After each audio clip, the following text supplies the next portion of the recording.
Jau penktadienio rezultatus įmesiu šičia, kaip visą laiką.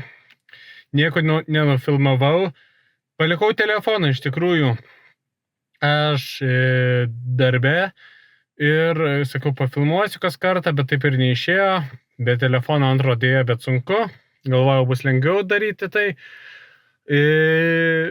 Penktadienį nuotykis tik toks, kad nesuprantu dėl ko, bet visi nori bankomatus nuvažiuoti, tik kam tu pinigus darai, kad grinais, jeigu tu jų neturi ir paskui prašai bankomatą nuvežti ir tada iki tikslo.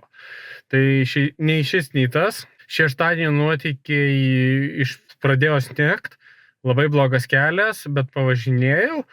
Iš tokių įdomesnių, tai tik truputėlį toliau 100 km nuo savo miesto teko pavežti ir vieną žymybę teko pavežėti, kaip sakyti, televizijos žvaigždė.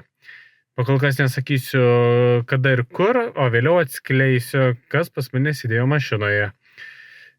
Tai va, 100 km už miesto važiavau, uždirbau už tą kelionę 35 eurus.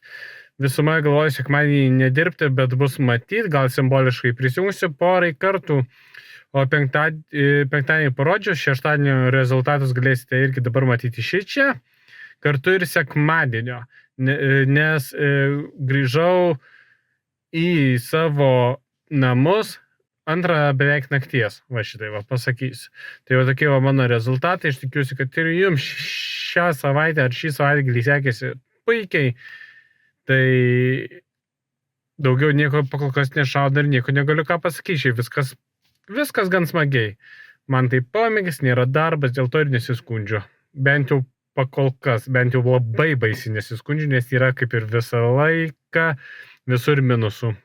Tai ačiū, kad buvote, ačiū, kad žiūrėjote ir iki sekančio karto. Pelningų kelionių.